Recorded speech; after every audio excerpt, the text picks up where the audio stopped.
Market में एक stock जो डेली हेडलाइन में आ रहा है और इस स्टॉक में अगर देखें तो ये ऑल टाइम हाई लगाते हुए भी नज़र आ रहा है। अब यहाँ जो बात हो रही है कि इस स्टॉक का कनेक्शन सिल्वर से भी है। अब कुछ लोग सोचते हैं कि इस स्टॉक में हम लेट हो गए हैं, एंट्री ले या नहीं ले। और अगर आप यहाँ पे सोच रहे हैं कि इस स्टॉक में हमें एंटर इस प्राइस पे करना चाहिए या नहीं करना चाहिए, तो ये वीडियो आपके लिए काफ़ी ज़्यादा इंपॉर्टेंट है, क्योंकि यहाँ पे बात हो रही है वेदांता की। और वेदांता की बात जब आती है क्यों तो यहाँ पे जो इन्वेस्टर है वो सतर्क हो जाता है, क्योंकि वेदांता कंपनी जो है वो भारी भरकम डिविडेंड देने के लिए भी जानी जाती है। अब वेदांता की जब बात यहाँ पे आई है तो मैं आपको यहाँ पे पूरी स्टोरी के माध्यम से एक्सप्लेन करने वाला हूँ डेटा को कि एक्चुअल में वेदांता की तेज़ी क्यों बन रही है और तेज़ी के पीछे का कारण क्या है।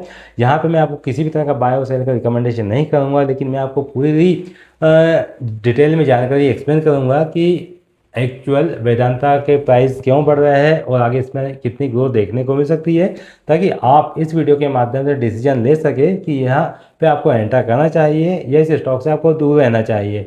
तो दोस्तों, कहानी की शुरुआत होती है सिल्वर से। आपको पता है कि जब भी कोई स्टॉक में एक रैली बनती है तो उस रैली के पीछे कोई ना कोई स्टोरी होती है। सेम वही स्टोरी हमें वेदांता में भी देखने को मिलती है। अब वेदांता की जो स्टोरी की शुरुआत हुई वो शुरुआत हुई सिल्वर से। अब आप ध्यान दोगे कि जनवरी में सिल्वर का जो प्राइस है वो जनवरी से लेकर अभी तक के सिल्वर के प्राइस में 56% से ज़्यादा की हमें रैली देखने को मिली।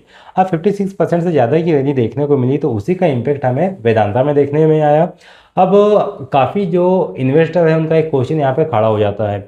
वो उसके दिमाग में ये क्वेश्चन घूम रहा होगा कि वेदांता ना सिल्वर बनाता है ना सिल्वर बेचता है, फिर भी वेदांता के प्राइस को सिल्वर से क्यों कंपेयर किया जा रहा है, वेदांता को सिल्वर से क्यों जोड़ा जा रहा है। तो मैं बता दूं कि वेदांता सिल्वर नहीं बनाता है और ना ही सिल्वर को बेचता है, बल्कि वेदांता की एक सब्सिडरी कंपनी है जिसका नाम है हिंदुस्तान जिंक। हिंदुस्तान जिंक वही कंपनी है जो सिल्वर बनाती भी है, सिल्वर बेचती भी है। और फिर वेदांता और जो हिंदुस्तान जिंक है वो सिल्वर का एक बहुत बड़ा प्रोड्यूसर है। अब सिल्वर का जो प्रोड्यूसर है तो सिल्वर बनाना बेचना और उसके बाद जो प्रॉफिट आता है तो उस प्रॉफिट का जो हिस्सा है वो उठा के वो वेदांता को दे देता है। अब जब वेदांता के पास में इस प्रॉफिट आता है तो वो प्रॉफिट जो है वो कहाँ पे देखने में मिलता है, वेदांता के शेयर के प्राइस पे। जब वेदांता प्रॉफिट अर्निंग कर रही है तो वेदांता का जो शेयर प्राइस है वो भी नया हाई लगाते हुए नजर आ रहा है। अब यहाँ पे क्या हुआ कि सिल्वर महंगी हुई, तो सिल्वर महंगी हुई तो जो हिंदुस्तान जिंक लिमिटेड है उसने प्रॉफिट कमाया, ज़्यादा प्रॉफिट कमाया क्योंकि वो सिल्वर का प्रोड्यूसर है। अब जो प्रोड्यूसर कमाया तो उससे क्या होगा कि वेदांता की जो अर्निंग है वो विजिबल हुई, क्योंकि लोगों ने जो स्मार्ट मनी है उन्होंने एक दिमाग दौड़ाया कि जब सिल्वर का प्राइस बढ़ रहा है तो वेदांता की अर्निंग के अंदर भी इसके अंदर विजिबिलिटी देखने को मिलेंगी। हो सकता है इस बार वेदांता के नंबर जो वो सरप्राइज करने वाले हैं। अब स्मार्ट मनी जो है वो पहले ही यह देख लेता है। अब क्या हो, मार्केट ने इसको रिएक्शन दिया। वो क्यों दिया आप समझिए। मार्केट पास्ट नहीं बल्कि फ्यूचर अर्निंग देखते हुए चलती है। जो पीछे बीत चुका है उसको मार्केट जो है वो भूल जाता है। अब जो आगे आने वाला है उसको मार्केट ध्यान में रखता है। और यहीं से सिग्नल मिला कि कमोडिटी साइकिल जो था वो सपोर्टिव बन गया। अब यहाँ पे जो प्रॉफिट हुआ वो शॉर्ट टर्म में नहीं बल्कि स्टेबल हो गया। अब यहाँ पे एक्सपेक्टेशन ने प्राइस को पुश किया। लोगों का एक्सपेक्टेशन यहाँ से बढ़ा कि सिल्वर के प्राइस बढ़ रहे हैं, इन फ्यूचर सिल्वर में और ज़्यादा हाइक बन सकती है, जिसके कारण हमें हिंदुस्तान जिंक का भी प्रॉफिट बढ़ेगा। जब हिंदुस्तान जिंक का प्रॉफिट बढ़ेगा तो वो प्रॉफिट कहाँ आएगा, वेदांता में। जब वेदांता प्रॉफिट बढ़ेगा तो वेदांता की जो अर्निंग है वो भी हमें देखने में आएंगी। तो यहीं से क्या हुआ कि एक ट्विस्ट, यहीं से जो शुरुआत हुई वो वेदांता की रैली की शुरुआत हुई। अब इतनी कहानी में एक ट्विस्ट और आता है। अब वेदांता ने यहाँ पे एक और धमाकेदार बात कही। वेदांता ने कहा कि हम अपने बिजनेस को 5 अलग अलग इकाइयों में बांटने वाले हैं। अभी तो वेदांता जो कमाई करता है वो 5 बिजनेस से एक साथ कमाई करता है।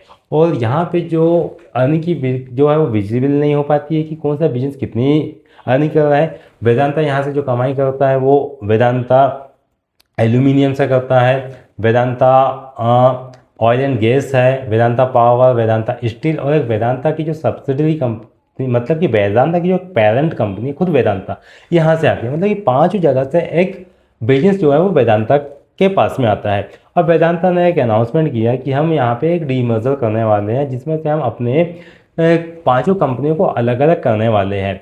और जब बिजनेस एक अभी जो सारे बिजनेस है वो एक ही कंपनी में दबे हुए हैं, जिसके कारण क्या होता है कि यहाँ पे जो बिजनेस का जो ग्रोथ है वो देखने में नहीं आती है। अब जब बिजनेस अलग होगा तो उसकी एक अलग अलग आइडेंटिटी बनेगी। अब जब एक अलग आइडेंटिटी होंगी तो उस अलग वैल्यूएशन बनेगा, और इसे ही क्या कहते हैं, वैल्यू अनलॉकिंग। जब वैल्यू अनलॉकिंग होती है तो यहाँ पे मार्केट को यही बात जो है वो काफ़ी ज़्यादा पसंद आती है, क्योंकि ये देख सकते हैं कि अभी वेदांता का जो बिजनेस है वो एक ही डब्बे में बंद है। यानी कि अभी जो इन्वेस्टर है जिन्होंने वेदांता के अंदर पैसा लगाया, उनको ये नहीं पता है कि एक्चुअल वेदांता के अंदर कौन सा बिजनेस कितना मुनाफा कर रहा है। वेदांता एल्यूमिनियम कितना प्रॉफिट कमा रहा है ये नहीं पता, ऑयल एंड गैस कितना प्रॉफिट कमा रहा है, स्टील कितना प्रॉफिट कमा रहा है, खुद वेदांता की पेरेंट कंपनी या वेदांता पावर कितना प्रॉफिट कमा रहा है ये नहीं पता है, कौन सी कंपनी लॉस मेकिंग है, कौन सी प्रॉफिटेबल मेकिंग है, कौन सी ज़्यादा प्रॉफिट कमा रही है ये नहीं पता है। लेकिन जब ये वैल्यू अनलॉकिंग होंगी, सारा बिजनेस अलग अलग डिवाइड हो जाएगा, तो यहाँ पे इन्वेस्टर जो है उसको पता चलेगा कि ये वाला बिजनेस अच्छा पैसा कमा है, तो उसमें वो इन्वेस्टमेंट करेगा। और यही बात जो है वो मार्केट को पसंद आती है। कहने का मतलब ये है कि जो प्रॉफिटेबल कंपनी है वहाँ पे इन्वेस्टर का ध्यान जाएगा, तो वहाँ पे वो बाइंग करना चालू कर देगा। अब यहाँ पे एक मान लीजिए आप कि अगर आपके पास में वेदांता के 100 शेयर है, आज मार्केट सिर्फ वन कंबाइंड बिजनेस को वैल्यू दे रहा है, और डी मर्जर के पास में oil and gas high growth story बनाएगा, उसी प्रकार से एल्यूमिनियम का साइकिल जो होगा वो अलग होगा, और पावर स्टेबल कैश फ्लो यहाँ पे दिखाएगा, और some investor but multiple growth engine यहाँ पे देखने को मिलेगा। कुछ जो इन्वेस्टर है वो यहाँ पे मल्टीपल ग्रोथ भी बनाते हुए दिखाई दे सकते हैं। अब यहाँ पे जहाँ रिटेल इन्वेस्टर जहाँ फंसता है, ये बात आपको कोई नहीं बताता है, मैं आपको बताने वाला हूँ, क्योंकि ये बात जो है वो आपको किसी यूट्यूब पे देखने को नहीं मिलेंगी। अब जब यहाँ पे रिस्क की बात आती है वहाँ पे बड़े बड़े लोग चुप हो जाते हैं, लेकिन मैं आपको यहाँ पे हर एक बात जो है वो एक्सप्लेन करूँगा। वेदांता यहाँ पे प्योर कमोडिटी को प्ले करते हुए चल रहा है। कमोडिटी कभी भी स्ट्रेट लाइन में नहीं चलती, यानी कि कमोडिटी जो है वो हमेशा कभी भी एक सीधी लाइन में नहीं चलती है।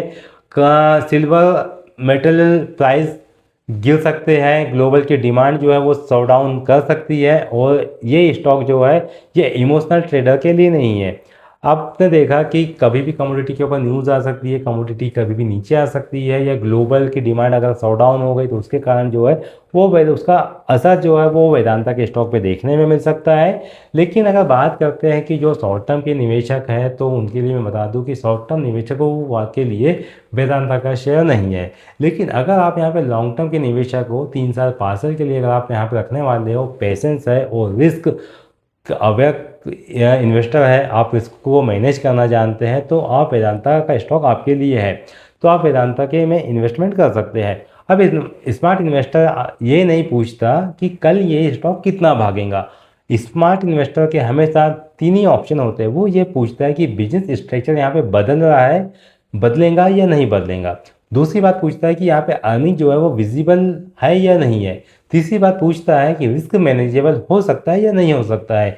यानी कि स्टॉक में पैसा लगाया, स्टॉक का प्राइस नीचे आया, तो बाद में उसने एवरेज किया तो स्टॉक वापस ऊपर जा सकता है या नहीं जा सकता है, वो ये चीज़ों को ध्यान में रखता है। अगर ये तीनों बातें उसके फेवर में जाती है तो स्मार्ट इन्वेस्टर जो है वो इस प्रकार के स्टॉक में निवेश करने का प्लान करता है। अब वेदांता में कौन कौन सी कॉमन बातें हैं? वेदांता में एक स्टोरी भी है। कौन सी स्टोरी? वेदांता के पीछे कमोडिटी की स्टोरी है, क्योंकि सिल्वर के प्राइस बढ़ते हुए दिखाई दे रहे हैं। रिस्क तो है, हर स्टॉक में रिस्क आपको देखने को मिलेंगी, वही रिस्क वेदांता भी प्ले कर रहा है। और अपॉर्चुनिटी भी है, सिल्वर के प्राइस आगे बढ़ेंगे तो वेदांता के प्राइस के अंदर भी हमें ग्रोथ आगे देखने में मिल सकती है। अब दोस्तों, अगर आज हेडलाइन से आगे की पिक्चर दिखी, तो अगर डिसीजन में आपको क्लियरिटी आई है, तो ये आपके लिए जो वीडियो है ये काफ़ी यूज़फुल आपके लिए हो सकता है। कि आपको ये वीडियो के माध्यम से कोई भी जानकारी ऐसी मिली कि आपकी कोई भी जिज्ञासा है वो शांत होते हुए नजर आई है कि वेदांता क्या करता है, वेदांता में आगे ग्रोथ हो सकती है, ये नहीं हो सकती है, वेदांता का बिजनेस मॉडल क्या है, वेदांता कहाँ से अर्निंग कर रहा है, वेदांता का शेयर प्राइस किस कारण से बढ़ रहा है। अगर आपको इन सारी बातों को लेकर क्लियरिटी आती है, तब आपको ये वीडियो आपके लिए एक सक्सेसफुल वीडियो है। इस वीडियो को आप लाइक कर सकते हैं। यहाँ पे किसी होप के साथ नहीं, अगर आपको वीडियो में जानकारी पसंद आती है और आपको लगता है कि ये वीडियो में बताई गई जानकारी आपके लिए फ़ायदेमंद है, तो आप वीडियो को लाइक कीजिएगा, दोस्तों में भी शेयर कीजिएगा और कमेंट में लिखिए कि वेदांता अपॉर्चुनिटी है या कमोडिटी ट्रेप है, ये आप कमेंट में मेंशन कीजिए। और इस प्रकार की जानकारी के लिए आप हमारे साथ बने रहिए, क्योंकि यहाँ पे टिप्स नहीं, सोचने का तरीका आपको बताया जाता है। दोस्तों, जानकारी पसंद आती है तो चैनल को सब्सक्राइब जरूर कीजिएगा। मिलते हैं अगले नए वीडियो में ऐसी इन्फॉर्मेटिव जानकारी के साथ। बने रहिए स्टॉक पिस के साथ।